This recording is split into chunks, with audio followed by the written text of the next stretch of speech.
Well, I've often said, Glenn, that maybe the best part of this show is the intro and the outro with Janet's voice. Yeah.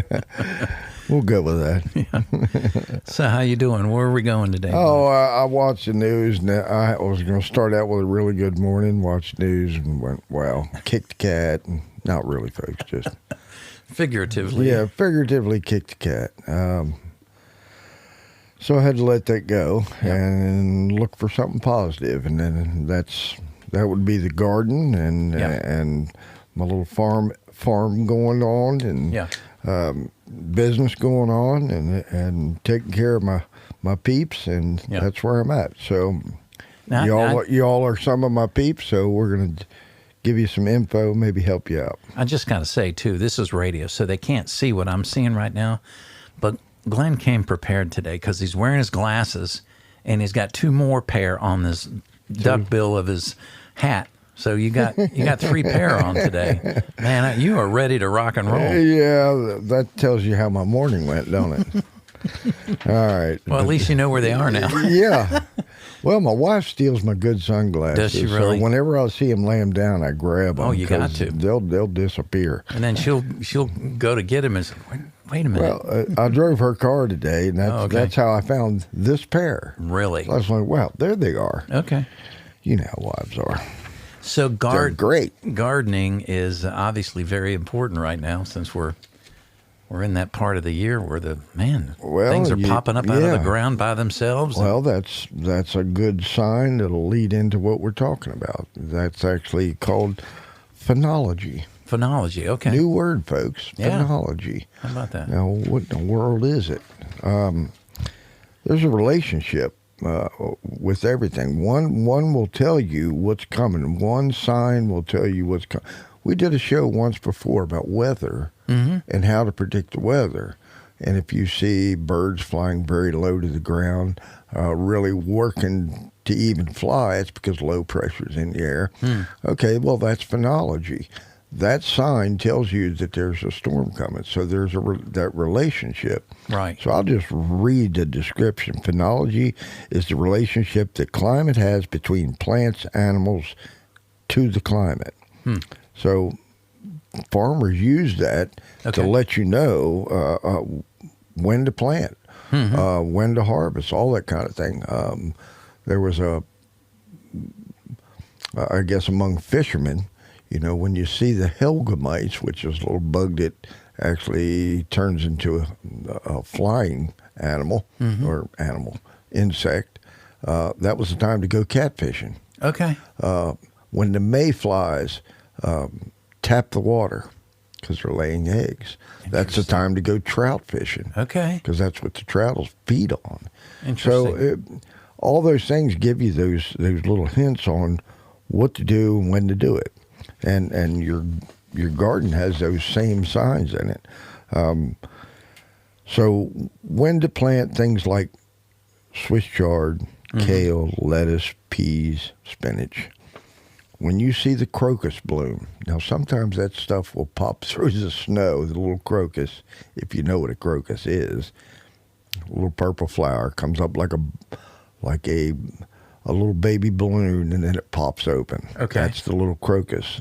Some people call them snow crocus because they'll bloom right through the snow. Interesting. But when you see those the time you start planting the cold crops that I just mentioned. Okay. So we jump forward maybe a couple weeks, and you'll see daffodils blooming. That's just starting to happen right now. Okay. At my house, I've seen them. All right. Then you see the your lilac bush, start putting out leaves. All right, well, what's going on? Well, what's going on is the ground temperature is changing, atmospheric pressure is changing, and the light is actually changing. You tend to get a blue light from the sun that triggers plants. They know what's going on. We're just now figuring it out. Late in the summer, it turns more reddish color. Okay. all the way to fall, you're into the red light spectrum. All those things tell that plant what to do. So in midsummer, you get a balance of blue light and red light, and that is over a spectrum. If you look at a rainbow, it has all the colors, right? Right. One side's blue, one side's red, and that's the entire light spectrum is what you're seeing. So it goes red, orange, yellow, blue, green, yellow, red. So that's the light spectrum. As it travels through that spectrum and starts to balance out, it tells the plant, we're midsummer, put out fruit. And that trigger is called phototropism. Phototropism really regulates almost all flowering, all fruit setting, all that. So how do you know when it's going on? Well, if you watch some of the other plants, they'll tell you what your garden should be doing and when to plant, and that's where we're at now. Can I just throw something? You know how my brain works or doesn't Sometimes work, or doesn't work. So I decided to look up, pixels. Okay, we think about pixels of a screen. Correct. Red, green, blue, yellow. Yeah. Well, and it includes black and white in there to make certain colors. But isn't that interesting that's what you need, those colors, to look at something on the screen? That's a phototropic screen. So it works on both spectrums. That's just so interesting. God knew what he was doing. Is white a color? Is black a color? White. Make sure I got this right. White is total color. Black is the absence of color. Okay. So they're not really colors at all. Interesting. Anyway, little tidbit. Okay. Okay. So we're talking about the daffodils blooming and the lilac leaves. That's when you plant the carrots, the beets, the radishes, broccolis, and cabbage. And there's only about a 2 to 3 week difference in those two. But that light is changing very quickly. Right. So you can see how it's reacting on one set of plants to give you a sign that you should be planting for the next set. Grape hyacinths. You know what a grape hyacinth are? You know what a hyacinth is. It has that little cone. You got them out front. Yeah. Comes up little cone flower, super fragrant. Well, there's wild ones of those, and they're very small. You usually see them out in cattle fields and that kind of thing. And deep purple. When you see the grape hyacinths or the narcissus bloom, most people are not going to know what a narcissus is, but you'll know what the hyacinth look like, little wild hyacinths. That's when you plant your cabbages and broccoli transplants that you've maybe started them with seed. 2-3 weeks later, they popped up. They're nice. Got the second set of leaves. That's when you actually plant your little 6-pack of broccoli or 12-pack or a flat of broccoli, depending on how many you got. Then we go to the forsythia. Now, most people know what a forsythia is. That's the bright yellow one. Comes out hard to keep trimmed, so all the guys know what that one is. But it has these long stems out on it, and it's just full of blooms all the way out the stem. That's forsythia. When you see them, that's when you plant onions. Now, most people will buy all the seeds, all the transplant, plant them all at one time. That's not the best method, folks. Okay. The light's not right. The ground temperature's not right. And in fact, it has something to do with magnetic pulls of the earth. Wow. There's a lot going on in the plant world. Sure. There's a lot going on underneath the ground with the living soil. I talk about it all the time. Sure. They are responding to those magnetic fields more than the plant does. That's called geotropism. Geotropism also keeps plants going down. It keeps the root systems going down. They're following a magnetic path. So there's a whole lot going on in your soil, on top of your soil, that you don't necessarily have to know about, But once you do, you go, oh, I see. That's a trigger. Yeah. So that's what's going on. And that is the phenology. When the dandelions bloom, now that's when everybody gets mad because you got dandelions all over your yard. Mm-hmm. But that's a sign for you. That's when you plant your potatoes. Okay. Now, some people do it, say, after the last frost. Okay, well, the dandelion already knows approximately when the last frost is because it's smarter than we are. So when you see the dandelions blooms, it's okay generally to plant your potatoes. Mm-hmm. This year's last frost date is April 27th, which is pretty far out. Yeah. Last year we got a frost, I think it was like April 20th. Mm-hmm. I remember a snowstorm on April 15th that dumped 27 inches of snow. So it is possible. And these are just a guideline, folks. You know, Is that the one in the 80s? Yeah. Happened in the early to mid 80s? It snowed 12 inches one night and 8 the next, and then like 4 more, and we were just buried up in snow. Yeah. In April. So it will happen. That's typical of Virginia weather anymore. But so these are just some guidelines to go by. And I'm going to post this whole chart on your Facebook page. The Facebook page. Okay, got it. So you can see it printed out. That's what I did. I just happened to run across this. Thought, yeah, this is great. And I already recognized some of this and knew why. Mm-hmm. So I thought, man, we're going to print this off. Yeah. Well, my wife's seen it because she likes to do the planning part. Mm-hmm. She says, I'm going to laminate that. Yeah. Put it up in the greenhouse. Mm. That's smart. Yeah. It's sure. just a quick reference guide. Mm-hmm. It's hard to remember dates, but you can remember the flowers. And if you got a little chart laminated in your greenhouse, even better. Yeah. So I'll put it up for you folks too. Okay. We'll go over this. Maple leaves. You usually see that red tint on the maple where that bud is forming. They're all red looking. Mm-hmm. Well, that's just the leaves getting ready to pop, the little outer coating. Okay. Leaf bud.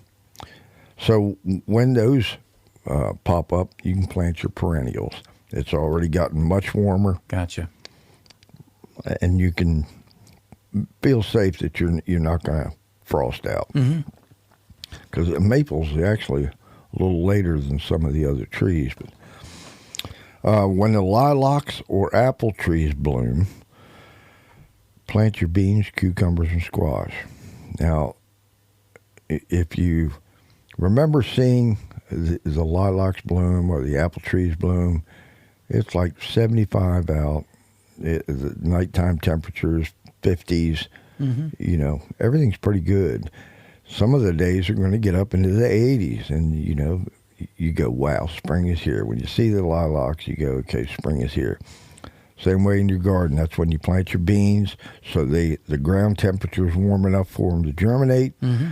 When they pop up and little baby seedlings, they don't have no frost because that will be the death sentence of small seedlings. Interesting. So it's a safe time because nature's telling you what to do. Okay. You know, the lilacs go, okay, I've been warm for 30 days in a row. I feel safe enough to bloom, and that's what happens. Boom, there they are. Mm-hmm. Lily of the Valley, that's a real low, spear-shaped leaf, pretty wide. Mm-hmm. The little bloom comes up, has little white bells all down it. That is Lily of the Valley. Actually, that's a very poisonous plant. You don't want to eat that or allow your dogs. But animals are much smarter than that. Yeah. It's the humans that go, wow, that smells good. It must taste good. Don't do it. That's when you plant your tomato transplants. It's warm enough. You're not going to have these cool nights where bacteria will start to grow overnight. Things don't dry off during the day. Mm-hmm. And then by nighttime, your plant has too much water on it, and that's how bacteria actually grows. So that's a good tip for your watering your plants. don't water your plants so late in the evening that they don't dry off, because you could be setting yourself up for molds and bacteria to grow overnight while it's cool.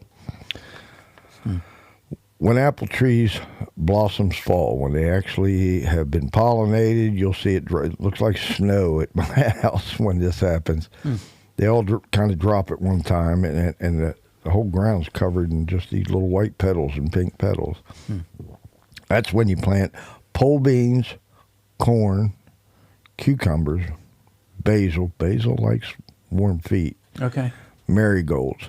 Everybody wants to plant everything way too early. There's a season for it. Even though the season is very close together, you've seen we've just gone through almost a whole month and a half of real time, but I didn't give you any dates.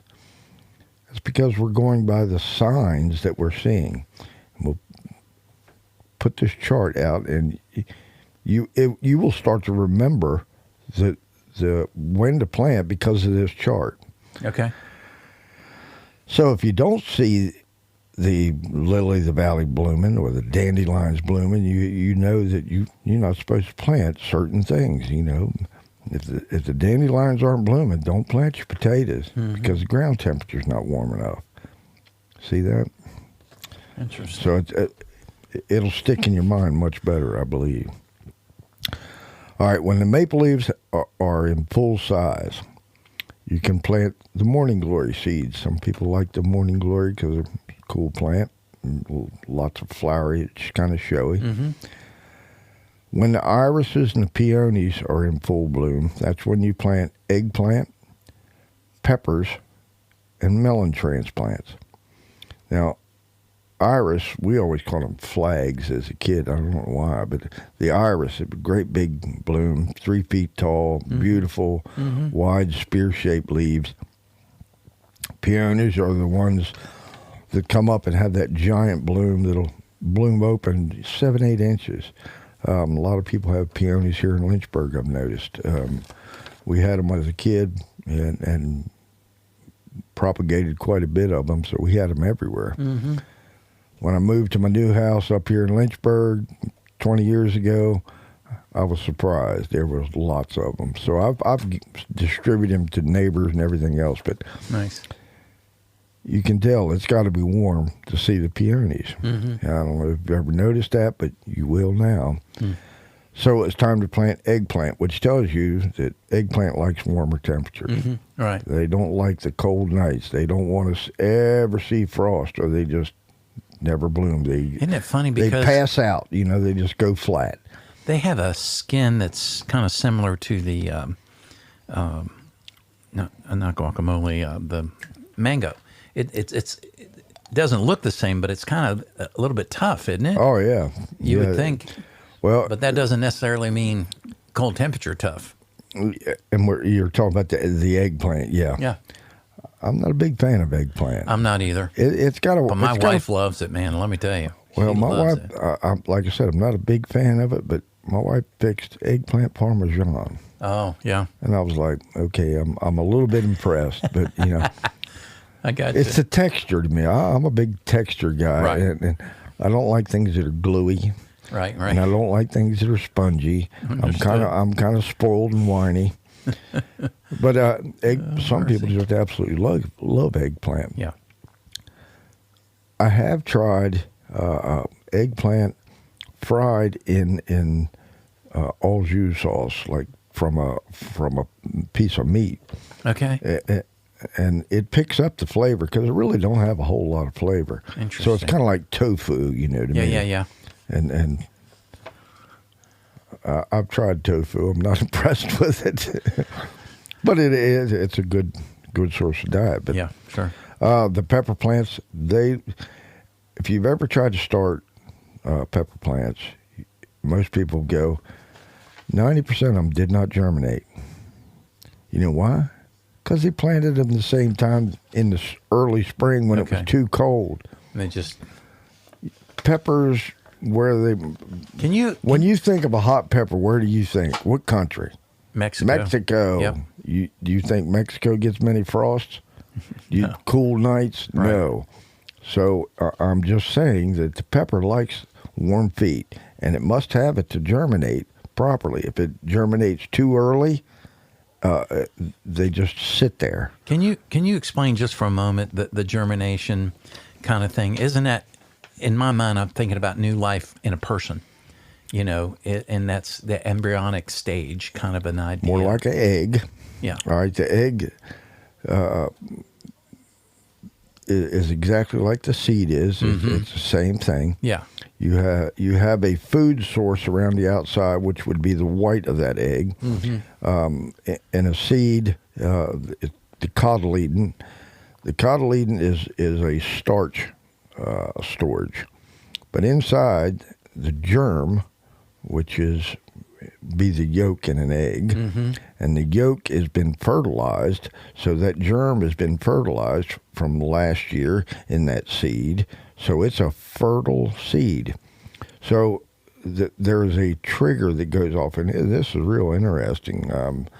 When that seed hits the correct temperature, the correct moisture, all of the above, does not require light, it triggers a chemical reaction, and that germ starts to grow and pull that starch out of that cotyledon, that starch reserve inside that seed. And because that germ starts to grow, there's no room inside the seed, so it cracks the seed, pop. Okay. A little bit of moisture helps there, soften it up. So it pops open, and that germ immediately gets sunlight because it's pushed itself through the soil with the little root stem, pushed itself through the soil, so it's growing down and up at the same time, which takes a horrendous amount of energy. Yeah. So if you've planted too deep, there's not enough energy there to complete that cycle. Right. It doesn't have enough energy to put the root down and push it through the soil. So if you're too deep, by the time it gets to the top of the soil, it's used up all its energy. Right. So that's why depth of planting is real important. Yeah. All right, so back to that seed, the amazing thing is that chemical reaction, when it cracks that seed open and those cotyledons can actually get to the sunlight, they release all the nutrients that it has stored. Okay. That's why sprouted bean sprouts, a lot of people like to eat those, a lot of sprouted stuff, period. You get 100% of the nutrition out of that seed. But if you just ate that bean seed, you'd only get about 40%. So that's why people sprout things, because you get 100%. Okay. Interesting. Farmers are starting to figure out that if you feed germinated wheat seeds, wheat grass comes up, and it's only about 2 inches tall, makes a mat. Now they're growing these mats of sprouted wheat or sprouted corn, and the cattle are doing much better at it because 100% of the nutrients that was in that corn seed or the wheat seed or whatever bean they put out there, the cattle are being able to absorb all that nutrients, which means more weight on the cattle. So it's smart, but it's complicated. To do that to scale would be really hard. Okay. But they're doing it. They're just trying to figure out the best way to make money. I get that. Well, yeah. Well, but they are doing better for the cattle because the cattle gets all the nutrients. So that's how important planting depth and taking care of that first week of that seed germinating. That temperature must stay pretty warm for that to continue. The little small root tip going into the ground is very tender.